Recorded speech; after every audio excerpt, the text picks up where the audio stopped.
In a world that is robbing dudes of their dudeness, three normal, everyday, middle-aged dudes are taking a stand for dudes everywhere.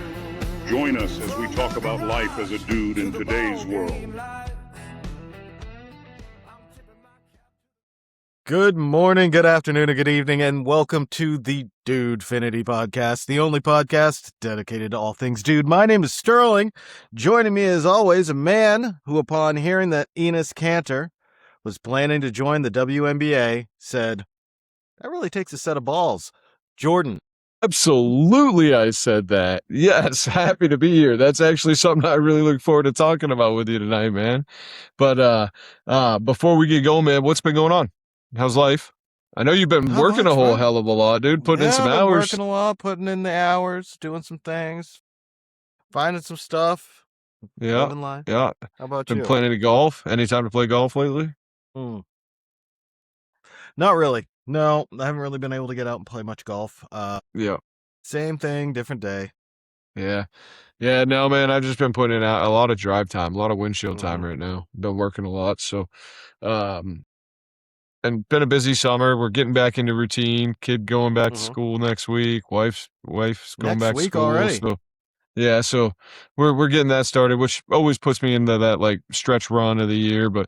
And then, dude, unfortunately, and fortunately at the same time, we're going into that part of the year where 22 men on a football field determine my mental health, every Saturday and Sunday for a long time. And then by the time that's winding down, then 5 dudes on a basketball court tend to step in and kick me in the dick a few times too. So, really my favorite time of the year, though. I'm excited for fall, man. Football season back. I think we got a good shot with the Patriots this year. There's a lot of good things coming. Well, speaking of getting kicked in the balls, so I guess we should start off talking about this whole Enes Kanter.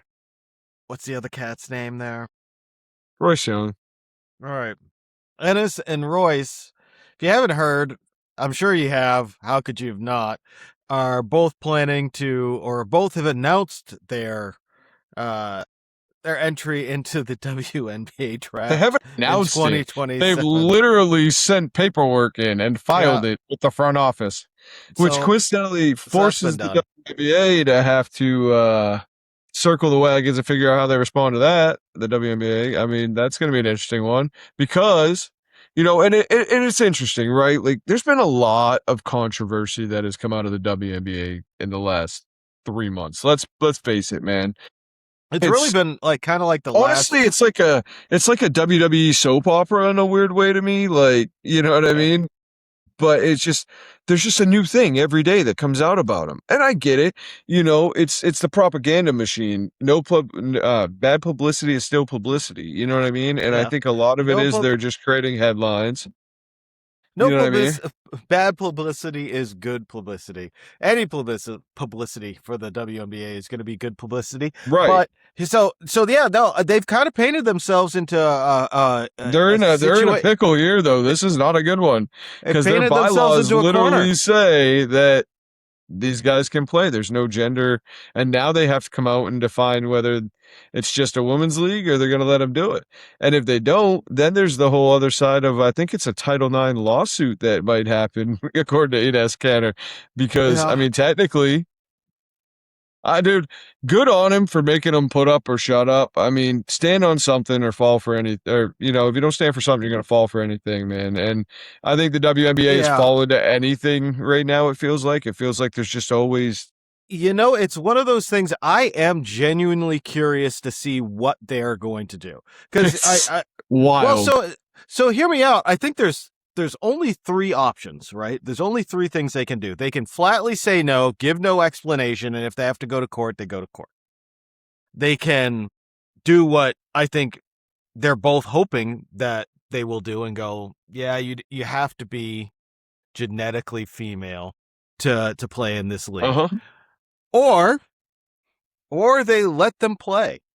Now, here's the thing I'm wondering about. Yeah. I think obviously no team is going to draft these two. It won't happen. No. No team is going to draft these two. But boy, what a way to force their hand publicly, though. But here's the thing: and good they're on going to be, and they're going to be able to go. Listen, we both.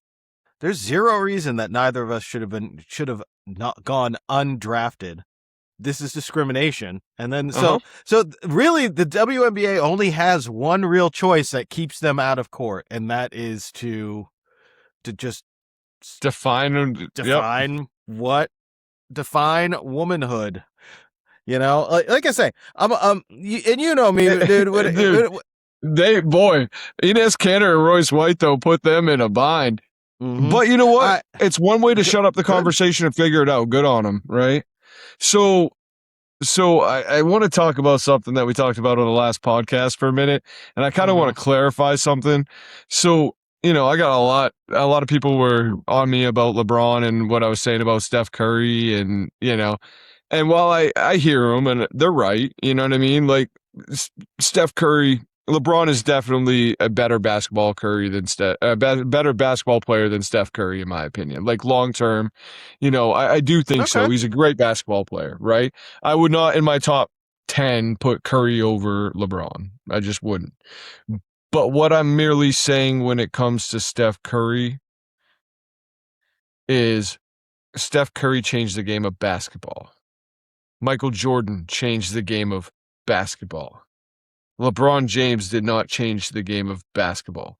The only thing that LeBron did great, in my opinion, was stay relevant for a long time and remain relatively injury free. And honestly, LeBron, I in this as a role model, as a guy that you really haven't heard any negative publicity about LeBron other than maybe some things that, people don't agree with politically with him. Outside of that, for the most part, he's really had positive press.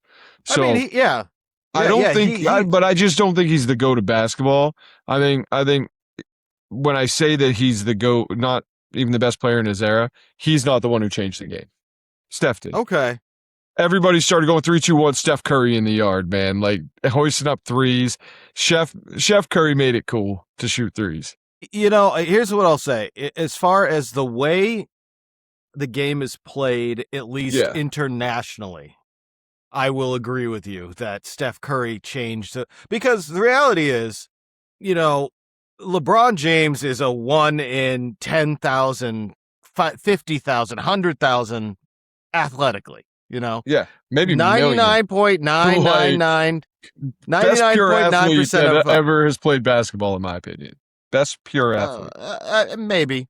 I think. Dude, he could have played wide receiver in the NFL, and been great at it. My point is that 99% of people are not going to be 6'8", 265. This is not going to happen. And so, kids are playing the game and they're not going to be able to go up and catch a lob or, dunk on a breakaway, but they can shoot threes. And so I agree with you that he's changed the way the game is played because he's made that he plays a style of basketball that is more accessible to every kid. Steph's pulled the game out of the paint, man. Really, and it's not my favorite version of basketball, but he did change the game. Yeah. As far as the LeBron thing goes, I still think that if the 76ers win a title, that will open the floodgates of people saying that LeBron James is the GOAT. Again, no, people are going to say it. I just don't agree with it. I don't agree with Michael Jordan is the greatest. Yeah, no, and I get why people are going to say it. It's fair. You know what I mean? It's fair. But the 76ers winning a title and LeBron at 42 being impactful on that title team are two different things. So let's just see what happens. You know what I mean? Honestly, because I don't know. Well, I can't really say every GOAT has their day, right, where they fall off, because Tom Brady probably could be playing now at 50. He just doesn't want to. He lost the desire for it. I mean, like I say, Tom's not 50 yet, but you know what I mean. This is not here nor there. I think the big thing with LeBron is that he, I don't even want to call him title chasing because he's not. Why would he's got limited mileage left on those legs, and you may as well play for a team that's got a solid chance. I don't blame him one bit. I don't think it's title chasing. I just think I think it's ghost chasing, in my opinion, but more than it is title chasing. Yeah, but why? Why? One more championship, dude, puts him with because one more puts him with Duncan and Kobe. Yeah, but what is it? Why would he do anything different? It's one of those things that you're talking about a guy who's got basically every accolade that he could get. Yeah, well, why not? No, you know why? But you say he's got every accolade that he can get. The one thing he doesn't have, which is why I think it separates Jordan more than it does him, is two things. He doesn't have the championships. He doesn't have the winning percentage. He never had the killer instinct to drop 60 on you like it was nothing because you pissed him off. If he had the flu, he was going to sit out. Mike dropped 65 and had the flu. I'm just saying, so there was an instinct, like a killer instinct, a totally different level that Michael Jordan could hit, right? Mentally. So that to me is different. Like if you watch, and people can say that it's not, but they can go watch the highlights of Michael Jordan where he'd have 10 points and then drop 50, like it was nothing. And yeah, I've never seen LeBron take over a game to score 50 points like it was nothing, dude, with the ease that Jordan did. Truthfully. Again, I think that there are certain things that they both, LeBron. But the other thing is accolades. Okay. Accolades. You said that he has every accolade. No. Michael Jordan won defensive player or had defensive player of the year. I'm just saying who didn't ever make an all defensive team. Yeah, well, no. First team all defense. First team all defense. So here's the thing. My point is that at this point in his career, he's got what accolades he's going to get. So the only thing worth doing left for him to do is try and get more titles. So we should put a bet on LeBron winning MVP this year. He's not going to win MVP. I know, but imagine if for some ungodly reason the odds of that actually anyway, yeah, be a pretty good payout. Not going to happen, but yeah, no. Anyway, all I'm saying is, all right, I just had to address that. That was it. I just wanted to make sure people understood that I was not saying that. I was saying, but it's not. You were saying. It wasn't clear what I meant, though, in it. And I think most people will agree that Steph changed the game. I mean, at least in terms of the way the game is played globally, yes. I don't think he changed the game in the NBA as much as like a James Harden, per se. But, and that's not saying it's a good thing. No, James Harden changed the game with the flopping and the flopping and the way he draws fouls. Shai Gilgeous-Alexander is literally just James Harden but better. From 7 years ago. Yeah. But you know what makes me mad about Shai is he doesn't have to do any of that to be a great basketball player. None of it. Yeah, but here's the thing, man. He's working within the rules as they are. Whatever. Every great player does. All right, so there was one thing we wanted to talk about last time that we never got to, and it was something about cars, and I can't remember what it was. Camera? No. I don't think it was a camera thing. So one of the things that we've been talking about, you and I, a couple of times was, how expensive new cars are. Yes. How expensive they are and how badly built they are. The little cars that just got approved to be built in America, man. That, like the tiny Euro cars, they're going to start building those here. GM's going to start doing it. I don't know who's going to buy them. They're ugly as hell. So I can't imagine anyone buying a small car like that, but to each their own. And if you're reasonably sized family, no, not going to happen. For certain parts of the country, I think they make sense. For bigger cities, they make sense. I think part of the problem is that you've got an industry that really benefited from COVID. They really benefited from COVID because limited supply. It's a supply and demand thing. If the supply is limited, more people trying to buy them, price goes up, and these dealerships were able to price gouge. They were able to do things like straight dealer markups. They started doing all this different stuff. And and they've got used to a certain amount of profit per vehicle, and now there's more competition, and they're just, everything's too expensive. It wasn't little cars. It was Chinese tech and BMW and Mercedes-Benz, and how they had to change. So basically, there's a bill that is a bipartisan bill, and I'm not sure if it's passed yet or it's going to pass, but basically what it is they're basically trying to change the technology that's in vehicles and different things that we have in household items so that there's not Chinese technology in it. They're basically trying to cut China out of the market. You know what I mean? And so for whatever reason, that pressure directly impacts Mercedes-Benz. So Mercedes-Benz would have till 2030 to basically get Chinese technology out of their cars, or no longer sell Mercedes-Benz in America.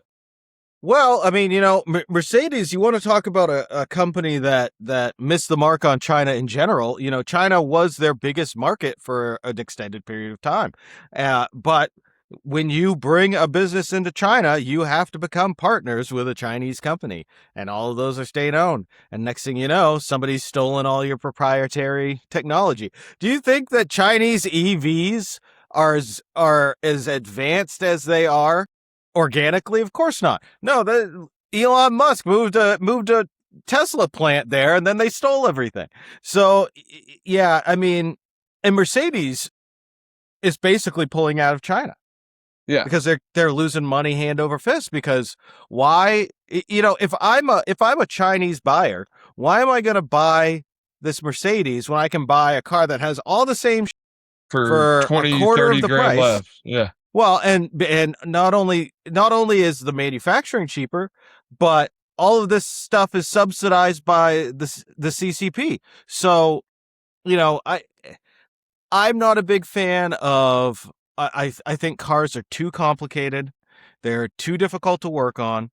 They basically made it so that, if you, and I got to give it to them. It's capitalism 101, so I'll give you an example, and I'm not going to remember the exact trim levels. I was looking at 4Runners. I was like, 4Runner. I like the look of the new 4Runner. Maybe I'll take a look at one of those. And to get the couple of things that I really wanted, top of the line package. You've got to go way. Yeah. And hey, good on them. They know their demographics. They know what consumers want, and they price it way up there. Yeah, but what's screwed up on me, or to me, is that they do that, but what they do is they also price the best packages with the colors that people that focus groups say are the best colors. So basically, like those lines, when how there's like 4 colors you can get if it's in the top of the line, but sometimes you can't get it in the, like, that's messed up, man. Like they know what they're doing. What will end up having to happen is that people just have to stop buying new vehicles. Boy, I'm telling you, it's coming, because banks are tightening up. They're tightening up on what they're allowing people to roll over. Because most people don't pay cars off. They roll over into the next one, and half the time they're upside down, and they have these huge car payments where they're underwater by $5,000-$10,000 on a new vehicle. And banks are starting to tighten up and not wanting to finance that stuff. Repossessions are up. The amount of people who are over 30 days delinquent on their car note is high as it was in 2008. So something's got to give. Yeah. And frankly, I think it's going to have to be the cost of the car. Well, I think that's the only way to solve the problem. But then the other thing too, there's another way to solve the problem, and I just don't understand why they're not trying to solve the problem, is sell me a car for 60 grand, but sell me a car that lasts 10 years. Sell me a car that lasts 500,000 miles. Sell me a car that lasts 1 million miles. So here's the thing, and I'm not necessarily going to call it, planned obsolescence, but, and my car guys will know what I'm talking about. There was a time, intake manifold, aluminum, 99.9% of the time, it was cast aluminum. And then slowly you started seeing plastic intake manifolds. Now everything's got a plastic intake manifold. it's not that, they dissipate heat better, but it's cheaper. It's cheaper to have a plastic intake manifold than it is to have one cast out of aluminum. Right. It's that sort of stuff. And when you start, again, these are publicly traded companies and they're beholden to their shareholders, and they have to show a profit. They have to show not just a profit, but improve profit margins every single year, right? And the only way to do that is you've got to start cutting corners to increase your profit margins. Or you have to sell a higher volume of vehicles. Like I say, I don't think the quality is not going to skyrocket. I think what's going to end up happening is the cost of the vehicles are going to have to start falling, because it's getting to a point now where there's 2024s sitting on the lot, 2025s. It depends on the market, but something's going to have to give. If it were me, one of the because the reality is, anybody who is at least somewhat financially literate understands that a new vehicle is one of the worst financial choices you can make, because you're buying a depreciating asset. And no, I'm not talking about like your special edition Porsche or something like that, but not the average new vehicle is going to lose between 10 and 20% of its value basically as soon as the wheels leave the parking lot. So why on earth, you can't. I just think we need to build cars that last longer, so the investment's worth the money, man, and they just don't, or worth the. I don't think they will. It's not, like I say, General Motors, this is one of my favorite ones. So I think we may have talked about this before. So basically, General Motors says from now on, I think it's in I can't remember. It might be 29. CarPlay, Android Auto out. If you want any of those kinds of features, you have to purchase them through our app store on your car. It's a subscription model. It's look at BMW. It's trying like to make you say, do we really own anything? Exactly. If I buy a car, we're always paying it. We're always paying the payment. We're always paying the mortgage. We're always. Well, it's like BMW with their trying to make people buy a subscription to have heated seats, or Tesla. You want more power, you got to pay a subscription. It's that sort of stuff. It's this subscription model where they needle you to death. It's like a death by 1,000 cuts, because, they give you that stuff for the first while it's under warranty. And as soon as the car's not under warranty anymore, you got to buy the subscription.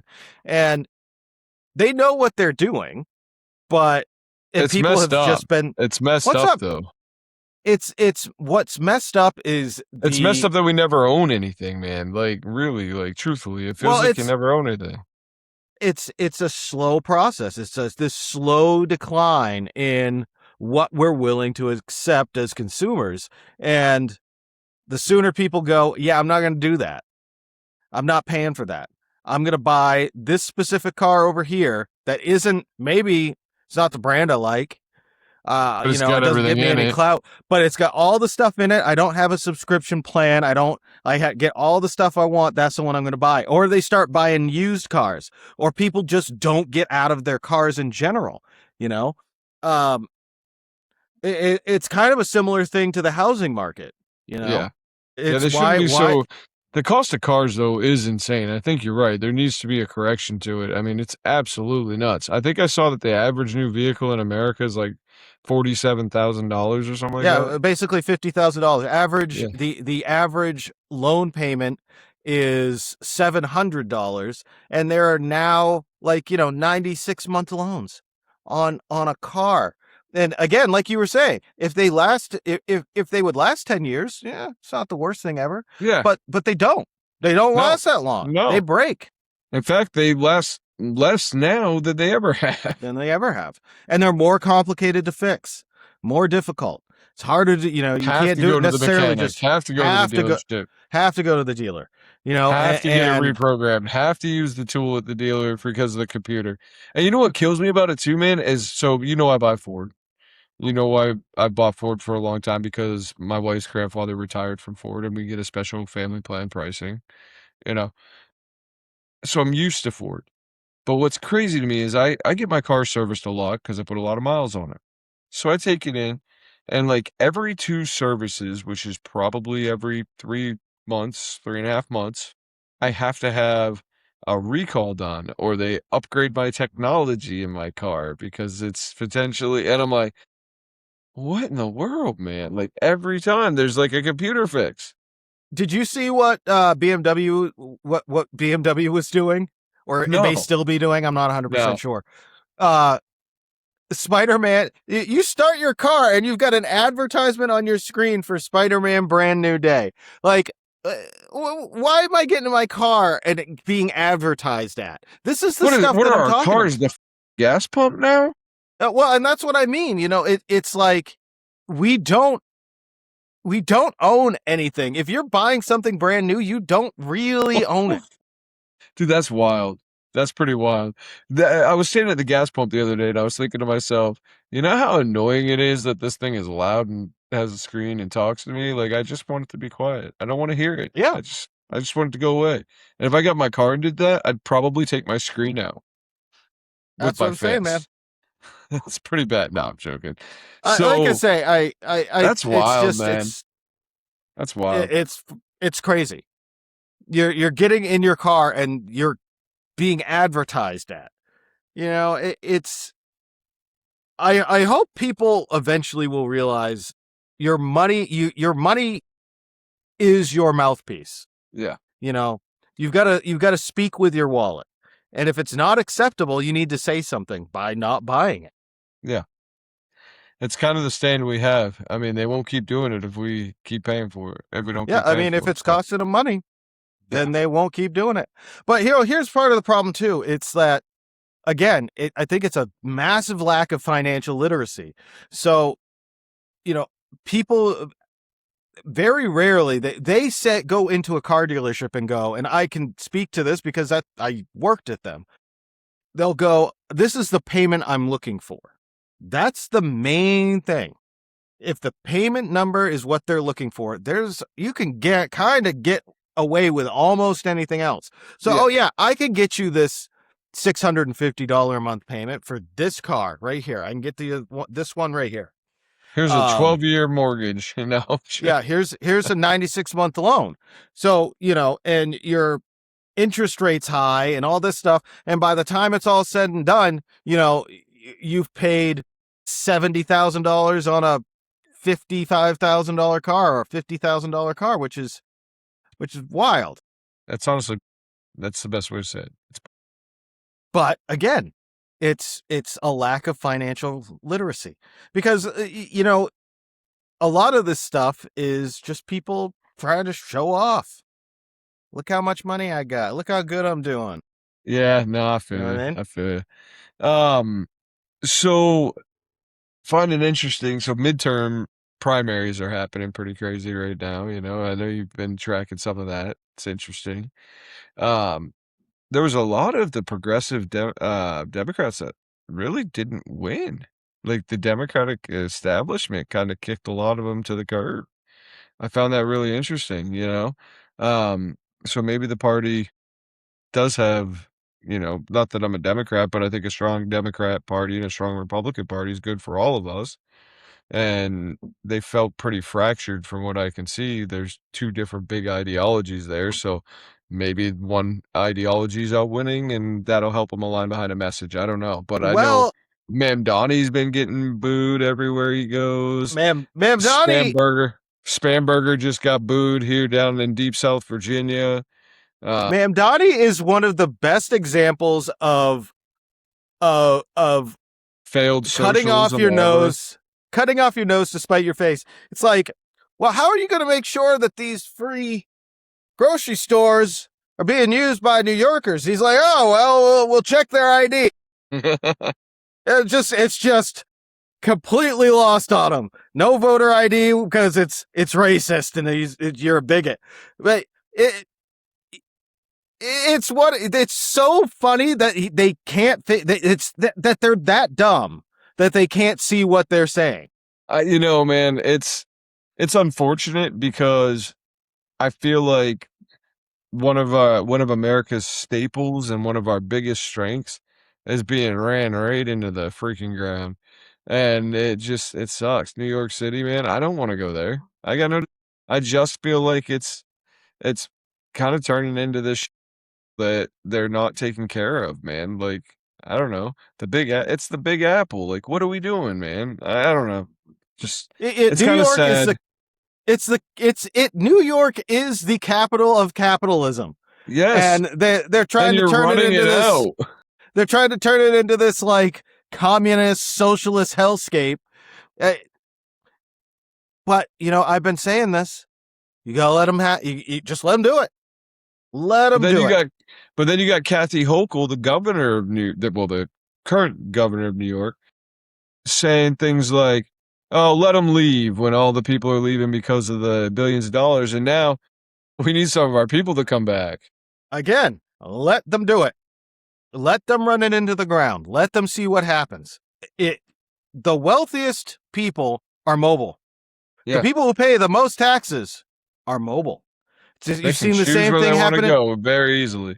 You've seen the same thing happen in California. That these billionaires are like, nah, man, I can move to Florida and pay 0 state income tax. It's warm there too, homie. And Texas has ran great. Like Texas, Florida, there's plenty of business friendly Tennessee, plenty of business friendly states to move to, and again, it's that population is the mobile one. And so what you end up doing is you start losing that tax base, and it's going to work. Those taxes are going to work their way down to other people, and those people aren't going to be as mobile. It's not going to be as easy for them to go move to another state. Nope. But the thing is they keep doing the same things, and it's like, come on, man. I don't know, man. It's sad to me because it seems very common sense based on how to stop some of this stuff, and they just keep doing the exact opposite all the time. So whatever. I'm not talking to you. I'm not talking to you when I say this. Come here. My young socialist friends, come here. Come here. Come here, comrade. Let me speak to you. Your free isn't free. Nothing is free. It all has to come from somewhere.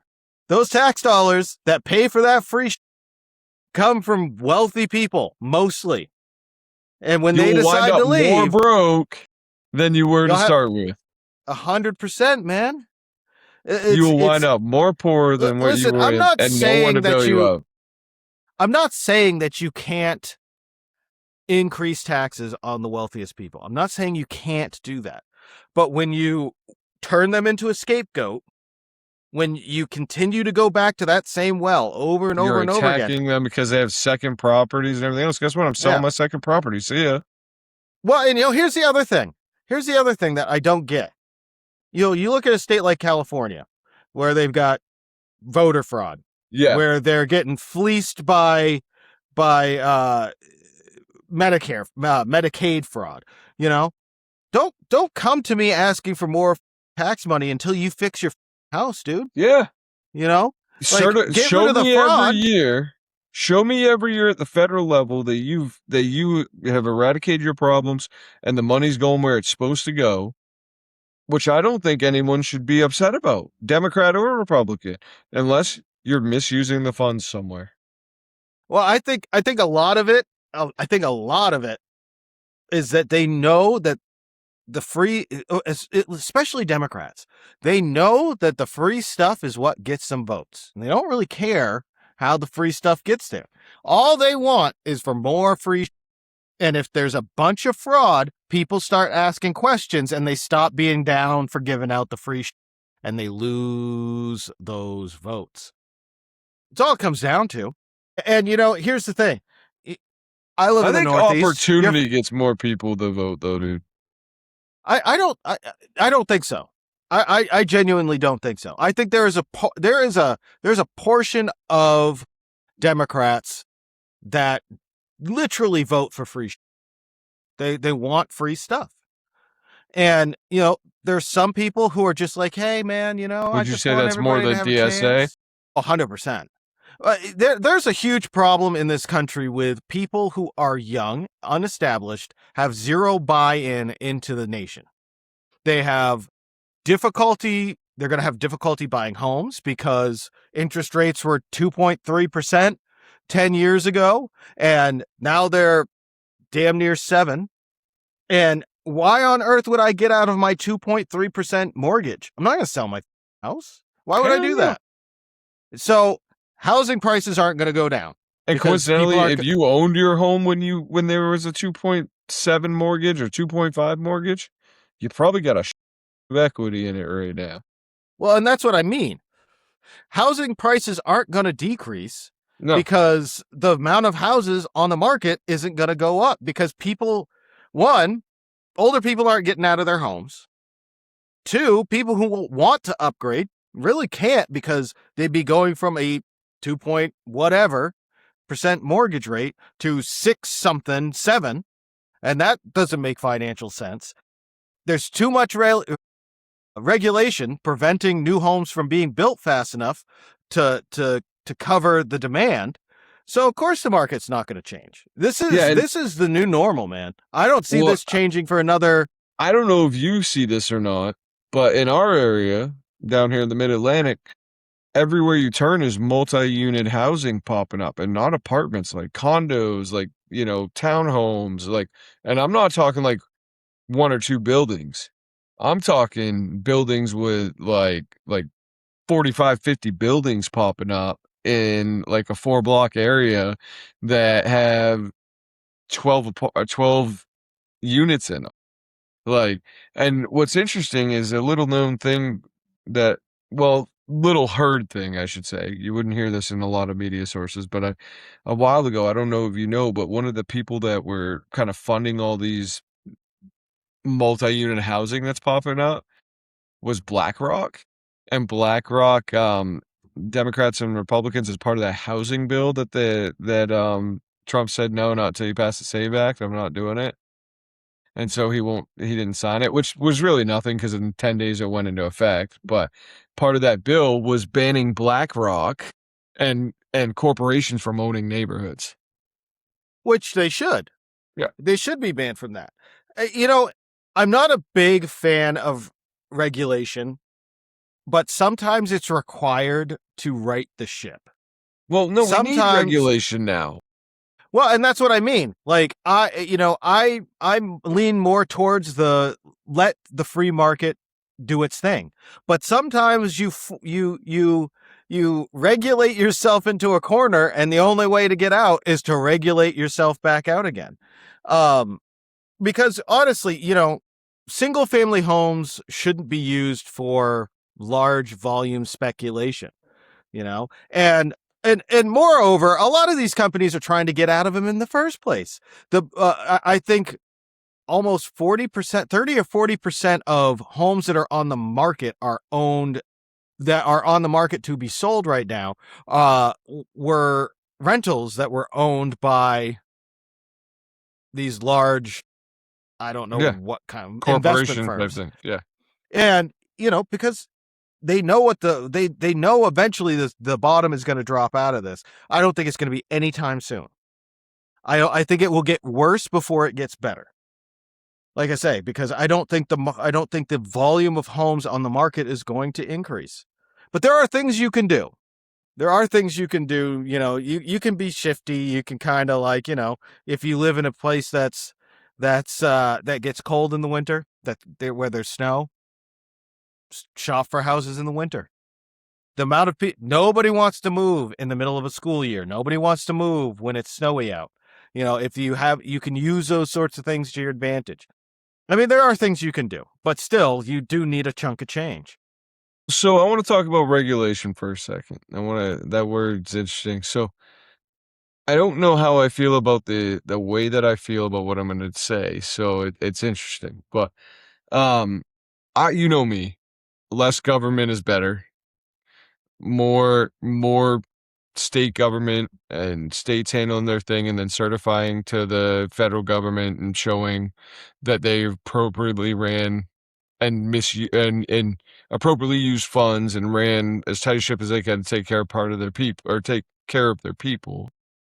The more funds you get, the more, services you get, the more access to things you get, the more, yeah. So I just think that that's how it should be, But I also look at our Constitution, and you hear, well, that's not how the Constitution was set up. Certain things shouldn't happen, like you have these rights and you have those rights, and we're a democracy and we're a capitalistic society and all these things.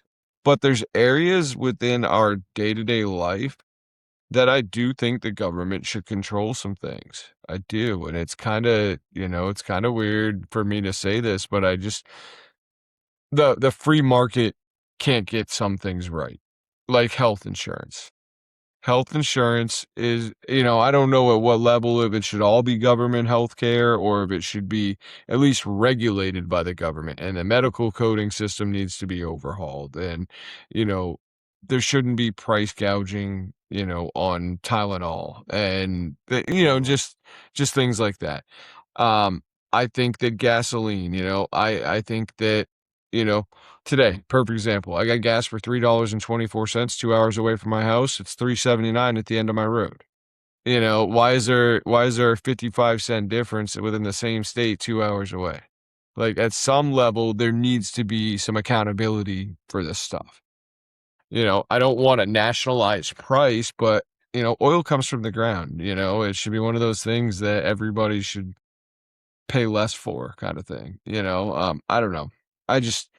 It drives me nuts that, like, gas prices can be that different. Or you go to California and gas is, probably $6.50 a gallon or whatever. And I mean, come on. At least state to state, you've got, different taxes in each state. Yeah. And, California, the majority of that is taxes. We talked about this last week. The only way I see making something like what you're talking about happen is if you federally subsidized gasoline pretty heavily. Yeah. Could you? Sure. But, like I say, if, especially with what's going on in the Middle East, you got limited gas supply or crude supplies making it to Europe. And so if in Europe you can sell your gas is more desirable, or your fuel is more desirable, you sell it there and make more money. So like, I get why oil is traded as a commodity, and you could subsidize it in the US. Would it be the best thing to do? Maybe. I don't know. I don't allow think so, people to price gouge on it either. You know what I mean? Like, I don't think it's really price gouging necessarily. It certainly could be. Dude, you go to one gas station in my town, it's $3.79. You go to another one, it's $3.54. You go to another one, it's $3.99. I don't have that extreme of a problem. There is one gas station, or one oil provider. No, type of gas station company, I guess, that's consistently 10 cents a gallon more than everywhere else. But for the most part, it's the same everywhere you go here. But, different area. I just don't think that should be allowed to have that much of a swing in the same area. It's just one of those things. I don't know. It's just different. But speaking of the Middle East, boy, I don't know what's happening there, man. It seems like it's going to be another long haul, in my opinion. It just seems like it's flat right now. Remind me to tell you, like, I don't know how deep you want to get, what you're looking to talk about, but I have a specific thing that is kind of up that we should probably talk about. Go for it. All right. So that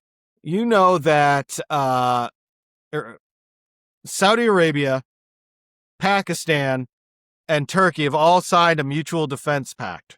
Yes? Yes. So Iran attacks Saudi Arabia, and now Turkey becomes involved. Uh-huh. Turkey is part of NATO. Yeah. If Iran attacks Turkey, then they could end up pulling NATO into a war with Iran. Uh-huh. Which is certainly interesting. It may serve as enough of a deterrent for Iran to not do that. On top of that, Turkey's the second largest standing army in NATO. Not particularly high tech, but they got a lot of people. And this could be an interesting turn of events. This could turn into a bit of a show pretty quickly. Well, did you hear about Bibi and what he said? So the Gaza peace plan or whatever to rebuild it.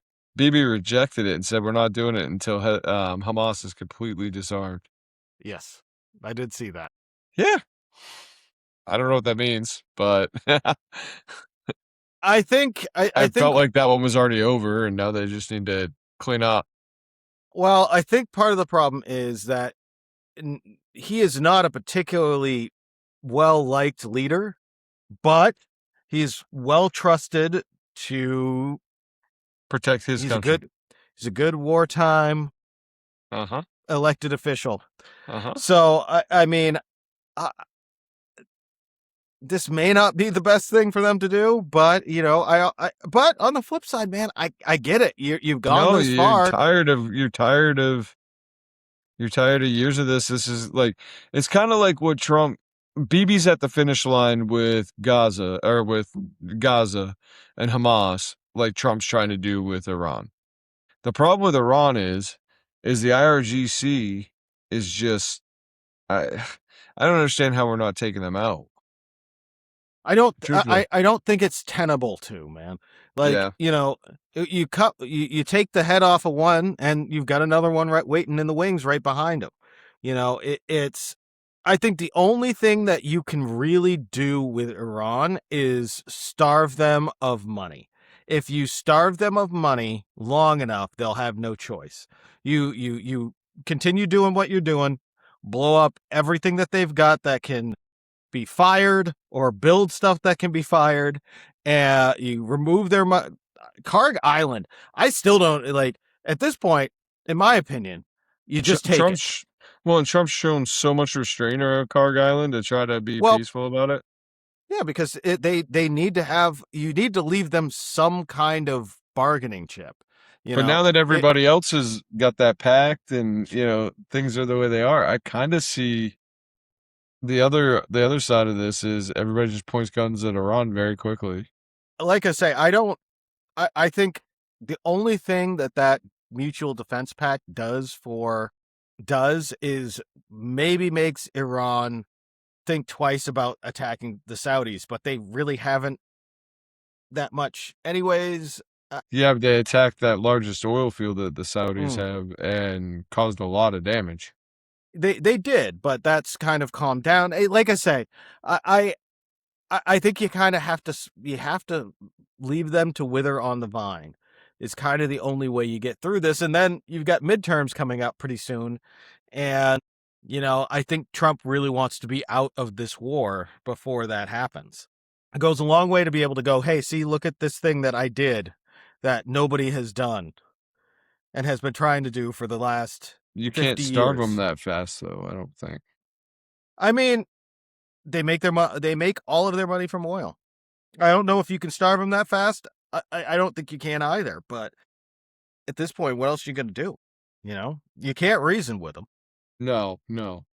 They don't want the same things that we want. No, they have no benefit. I mean, in their eyes, we're the problem. I think the IRGC, especially the IRGC taking power, good luck.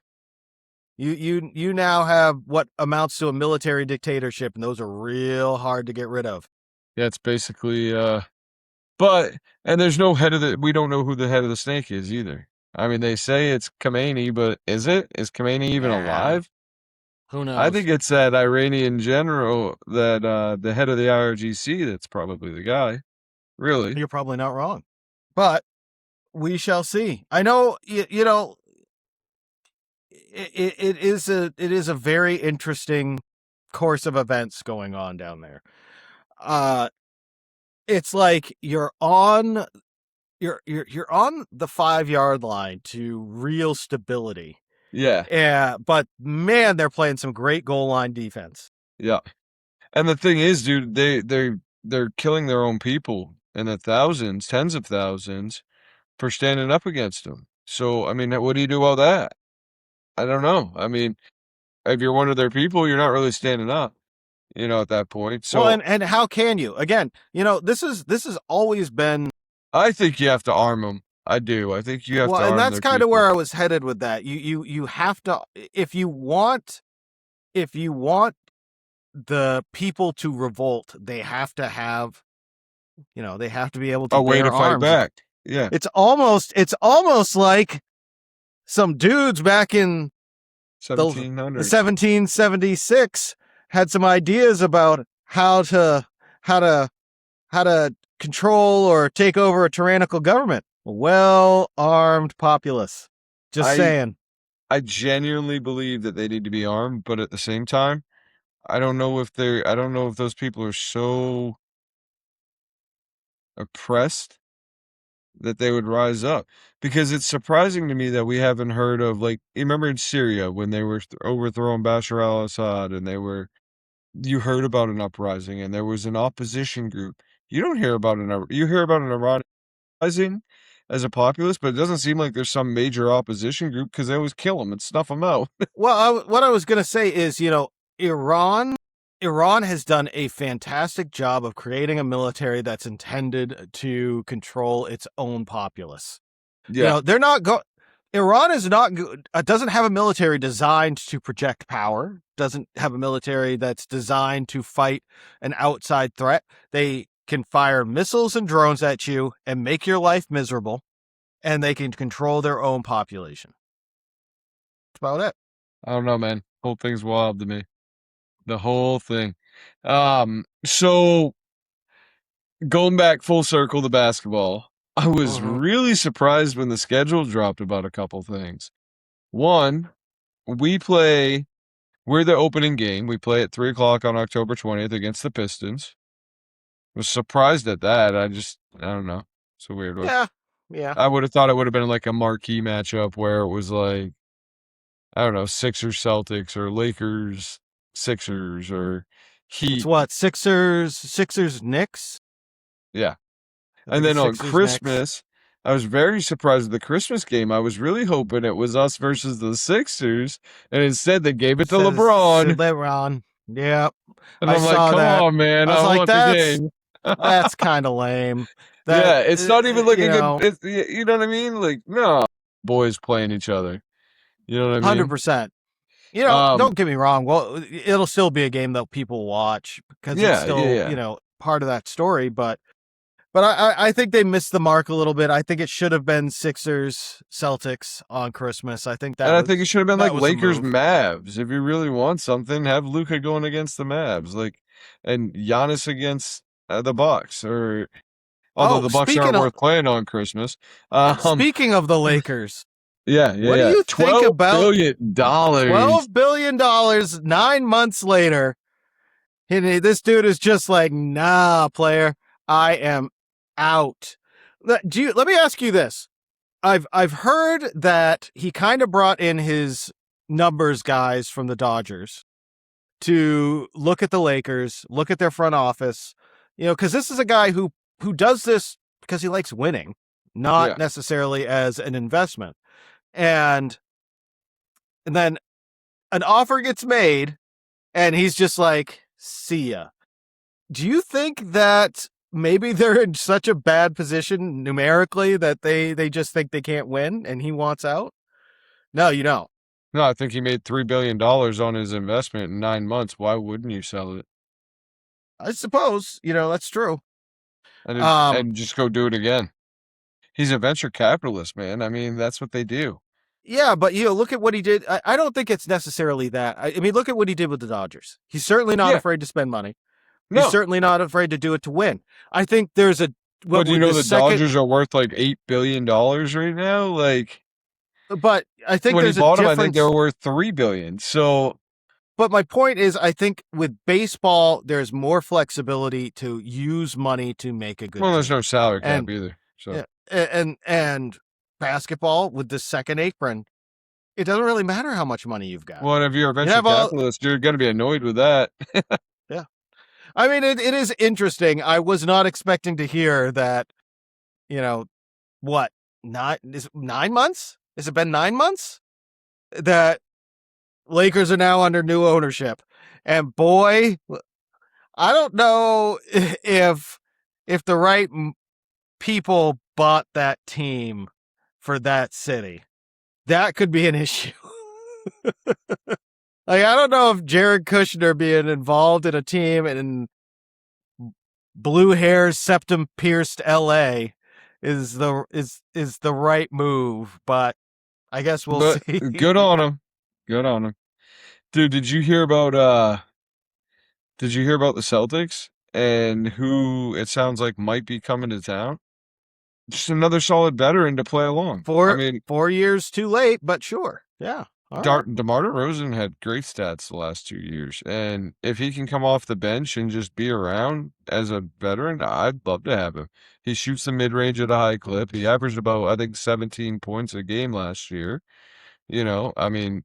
Makes smart plays, plays defense, has the ability to get some assists. Just another guy. We'll see. Like I say, I am pretty. I would not call myself particularly hopeful for a fantastic Celtics season. I think the East has gotten. I think we'll win 58 games.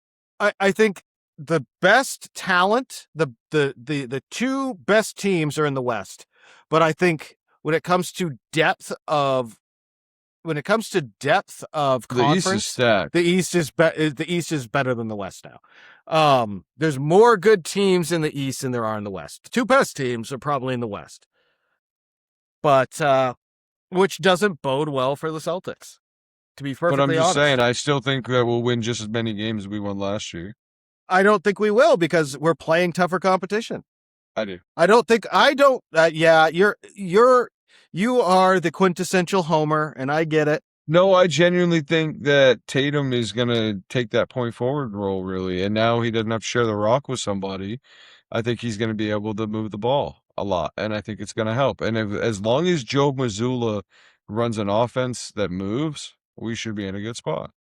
We'll see. You're vastly more hopeful for it than I am, my friend. I think this is.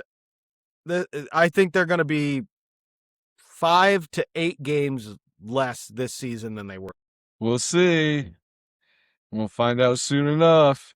Soon enough. We will find out soon enough. I think the Celtics are going to win 56 games. I think they're going to be better without.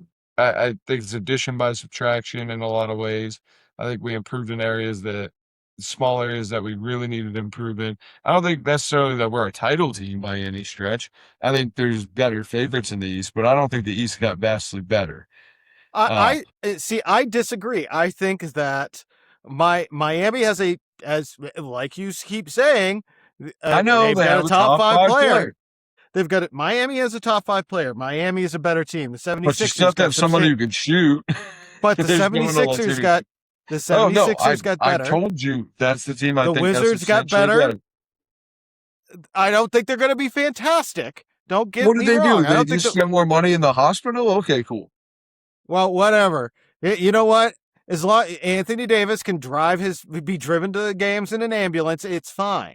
But the Wizards got better. Atlanta got better. The Knicks got better. Well, the Knicks were already, they got a little worse, but they're still a great team. Cleveland has talent. They're spunky.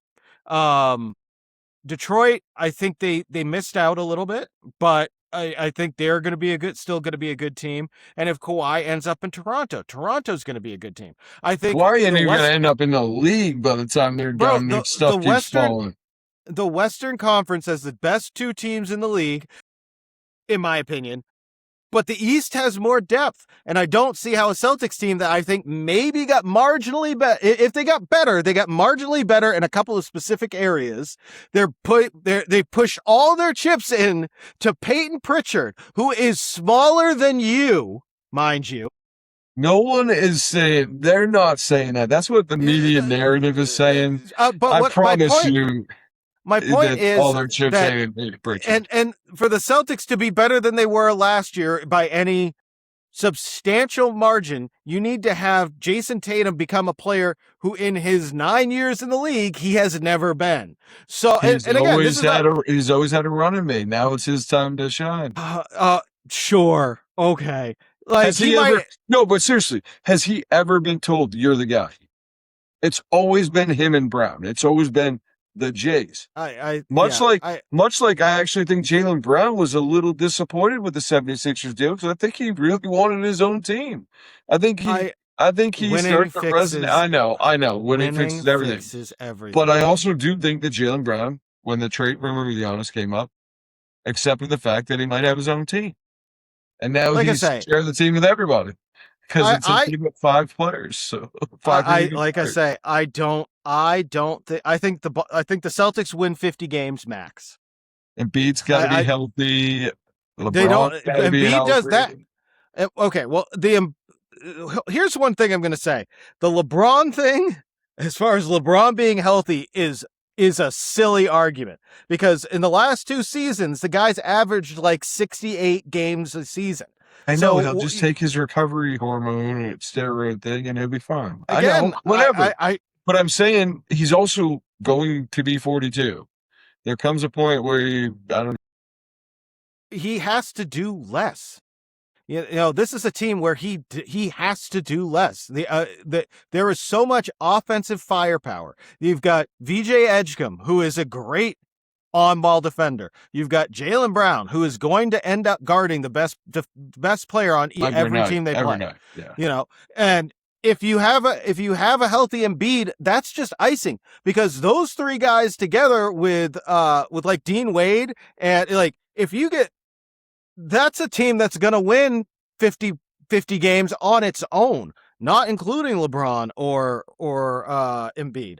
Like I say, I'm not saying they're going to win a title. I'm not 100%. I think there might end up being some chemistry issues there and some pecking order issues. I can fully see that. But my point isn't so much that they're going to win a title. It's that Boston's road to the playoffs is more difficult this year than it was last year. And I don't 100%. See them winning 58 games. I think they win 50. I think they sit 5th or 6th in the East. They're going to be in the middle. They'll make the playoffs, and they'll probably be a first-round exit. That's coming up. That's just my opinion. I just don't see them making a deep playoff run. We'll see. Unless by you know who could change my mind. You know Derek White could end up having a really good year if Derek White, there's no Jaylen Brown. If Derek White has like some amazing season, then maybe. I think there's some guys that might score more, and because of it, it's kind of pick your poison. Because now the ball's not just like the ball's going to be in Tatum's hands, and there's going to be 4 guys floating around him. The problem is also about Jason Tatum is that Jaylen Brown is the better isolation player, at least to get a bucket. I think Tatum can do more out of isolation, so he sees Tatum the floor better. Rim more, man, but we've been saying that for the last 9 years. Down the stretch when he came back, what was he doing? He actually was finishing at the rim consistently. Again, small sample size. I'll give you that he was playing a little better around the rim in the majority of games. He had some stinkers. And his rebounding was incredible. Rebounding, he's always been incredible. He's always been a great rebounder. Yeah, but when you're talking 15 rebounds a night, that wasn't a thing that he did before. He was not averaging 15 rebounds a night. No, but I'm saying he had like 2 games where he was over 15, several where he had 12. 10%. He played 20-something games. That's like less than 10% of the games. I'm just saying, I don't expect some massive leap from Jason Tatum. I think because of usage, his numbers will go up a little bit. Maybe him and Jaylen had some chemistry issues, and he takes a different step because he feels more relaxed. I mean, he said himself, he wants to be. He doesn't want to be around a guy that's the smartest guy in the room. He wants to learn, and that was a shot at the fact that I mean, him and Jaylen haven't even talked since he left. Like I say, I don't think they like each other a bit, and I don't care. I don't think that changes anything. I don't think there is not gonna be some massive leap forward from Jason Tatum. Jason Tatum is gonna be if he was a 2nd or 3rd year player, maybe you could have that argument. There's not going to be a situation that he's ever been in, though, and sometimes the situation changing can change how you do things. It can. You know that. I'm not. I know you're skeptical. I'm not just. I'm just going with what I've seen. I'm going with the player that has been in front of me for the last 9 years. I understand that, but it's not impossible that when you remove something from the situation, he has to be more. That maybe nothing is impossible. Is it possible that Jason Tatum is? I'm not saying he's going to score, 50 points a night and be Michael Jordan, LeBron James, Kobe Bryant. But what I'm saying is I do think that he's going to shoulder more of the load, and I think he could score 33 points a night and average 5 to 7 assists, maybe even 8, and probably close to 10 rebounds. I do think that he's got to be that's going to be his stat line. Is somewhere. The problem is that he's not that good in isolation. And I think the problem they're going to run into is their offense is still going to do the same thing it's always done. It's going to stagnate. Dude, all this is a caveat. The caveat is Joe Mazzulla's stupid freaking offense. Yes, I agree with that. But maybe it changes. Maybe there's something that maybe they got a new assistant. Maybe there's a new assistant. Hopeful. Maybe Brad's told him they got to play a different way. I don't know, man. I'm just saying. I don't know if I've.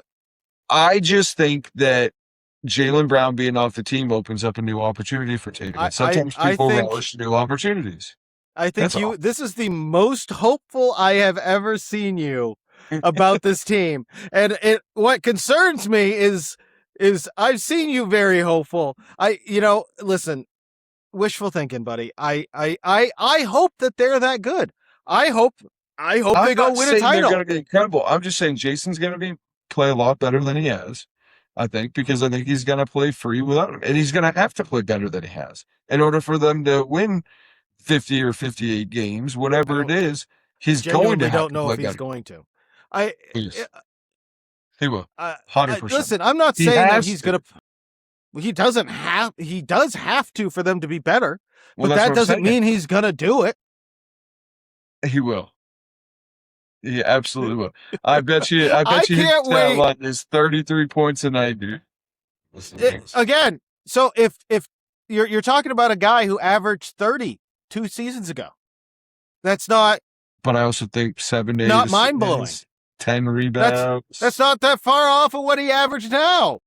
For them to be that good, for them to be amazing, for them to do more than what they did last season, Jason Tatum is going to have to be a top 5 player because the East has gotten better.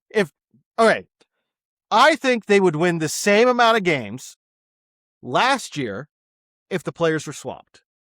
So if you had just a Jason Tatum instead of a Jaylen Brown, I think they win the same amount of games. I think they're in the same boat. I think the East getting better is because they're going to have to play Philly 4 times. They're going to have to play Miami 3 or 4 times. They're going to have to play the Knicks are going to be a problem. Yeah. I don't know how they're not going to match up well. And here's the other thing. I think they're not going to have spacing issues, but they have no bigs who can shoot. No, they don't. Other than Garza. And he's not other really than Garza. Not really. And so I think they will have some of the same spacing issues they had last season. No, I agree with you on all that. I just think that, let me say it this way. I would have loved to have seen a situation where Jaylen went to his own team and was going to be the focal point. Tatum now is the focal point. Not to pit them against each other, but more so Jaylen wanted that and Jason wanted that, and neither one of them have had it. And I feel like just as much as if Jaylen Brown went to his own team, he would elevate it.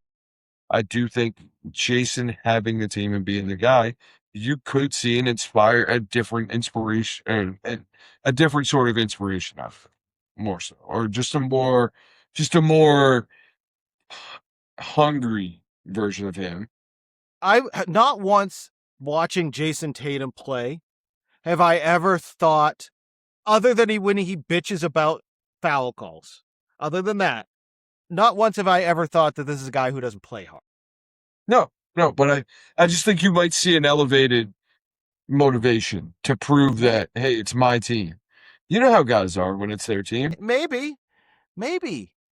Like I say, I'm not saying that they're going to be a bad team. That's not going to happen. They're going to be a middle of the rung, 5-6, somewhere in that ballpark. I think they're win. But I think they're going to lose more games than they did last year, just because the East is better. I think Jason is going to be probably a top 5 statistical player next year. Or this upcoming year. Okay. All right. So what that leads to in the win column?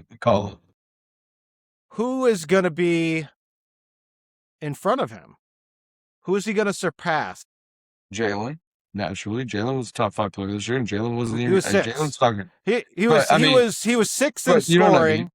Right. Well, I mean, even if you're just going by NBA first teams, Jalen was on the second team, so he wasn't a top 5. But by pure who he's going to pass, I mean, he's going to surpass Jalen. He's going to surpass. He's going to surpass. My guess is he might surpass Ant.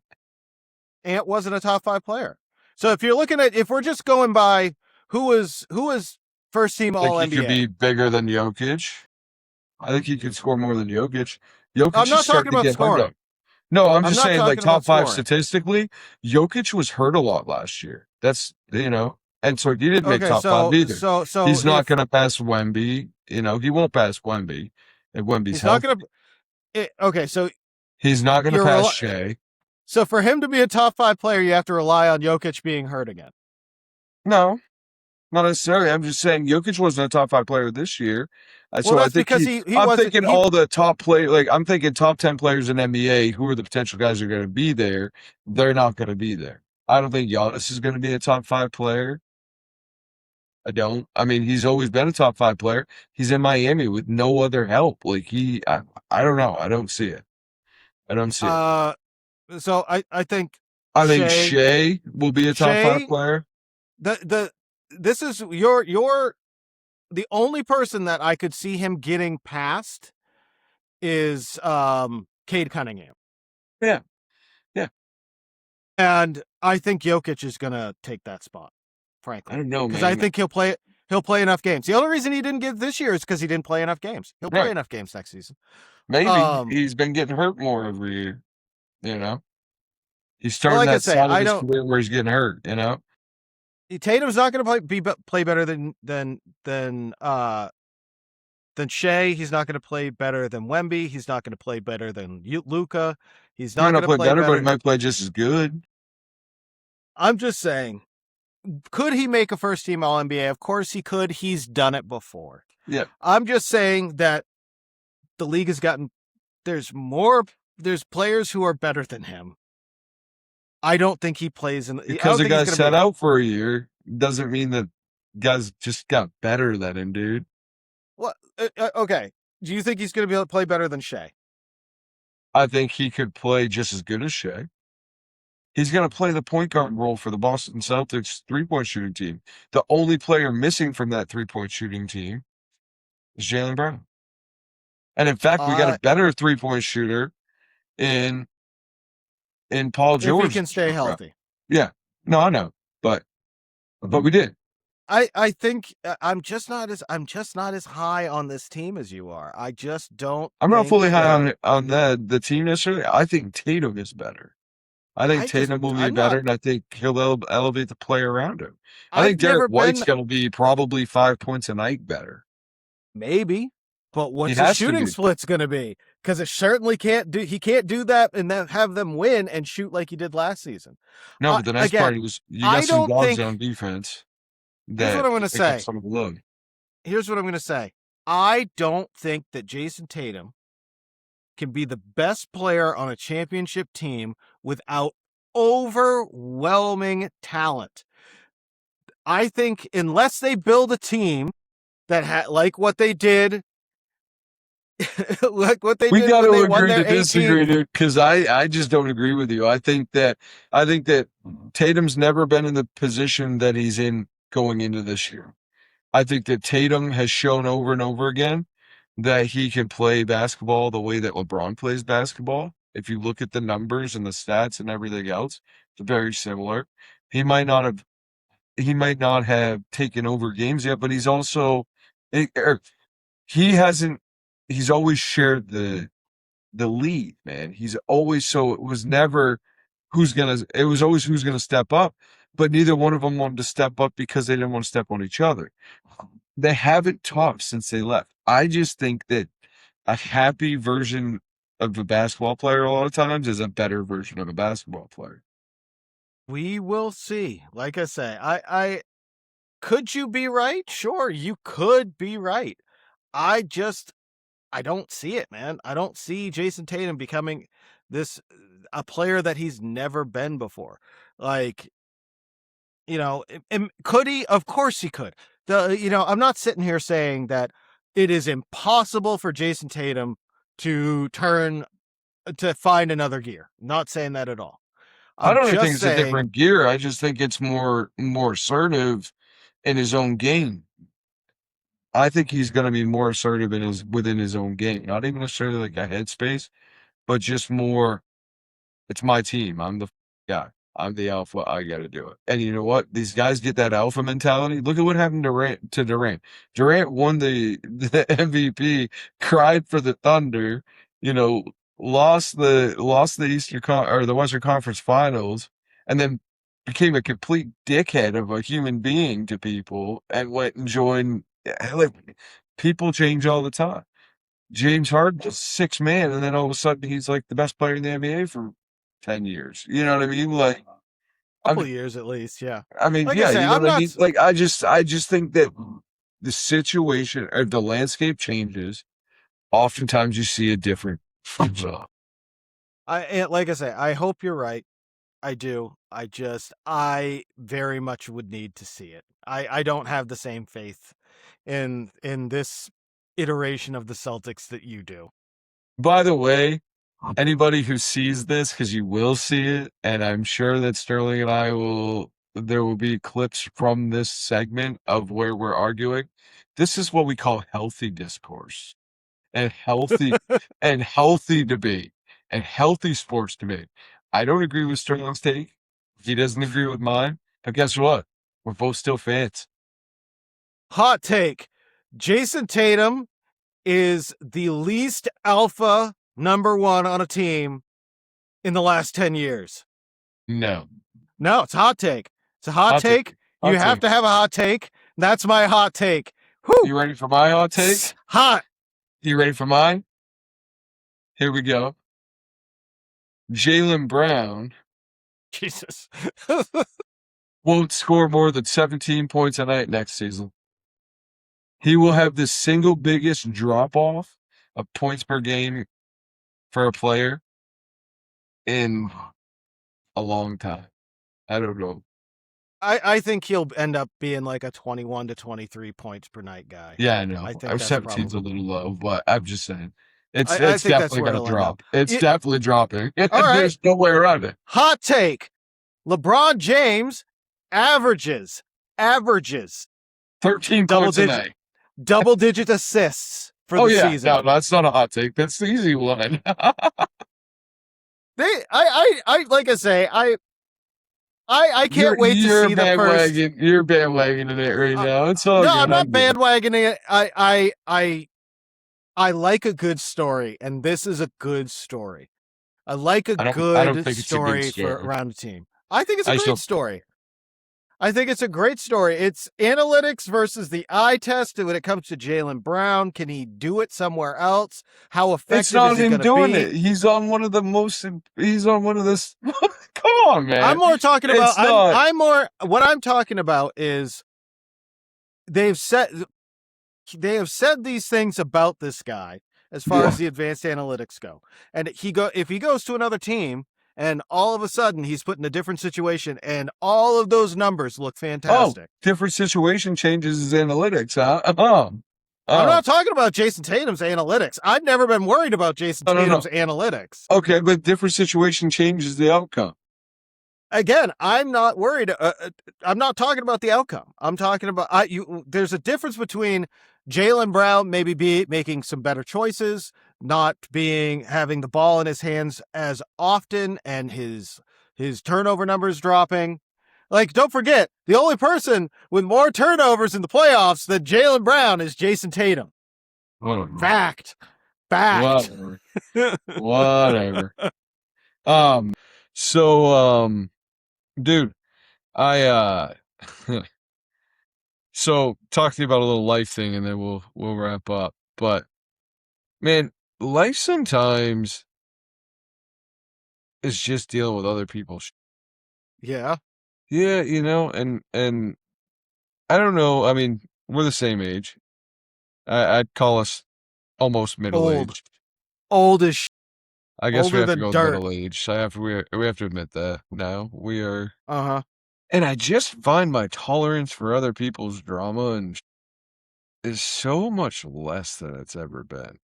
Like, I do everything I can to not put up with people's stuff. Like, you know what I mean? To just avoid other people's problems. It's bad. I don't know, man. Life just gave me a few curveballs this week. I've talked to you about them, you know what I mean? It's like, come on, man. Like, I don't know. I just find it interesting.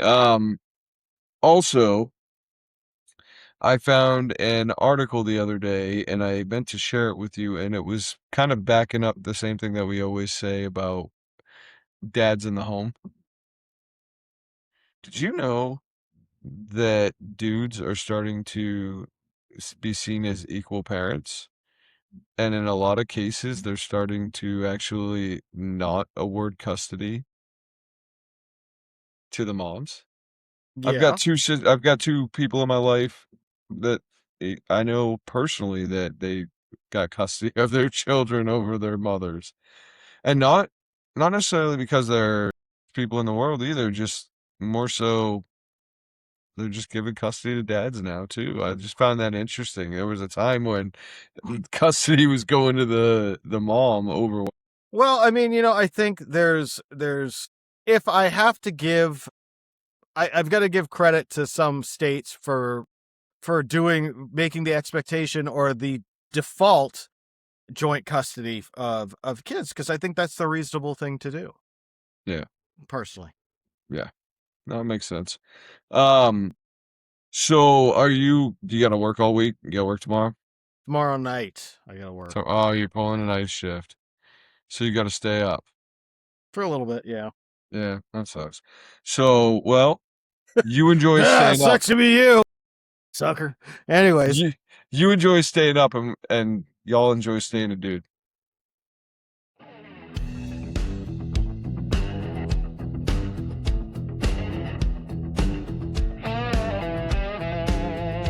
I'm the king of my driveway, mowing lines so straight. Got a toolbox full of glory and a mortgage by the plate.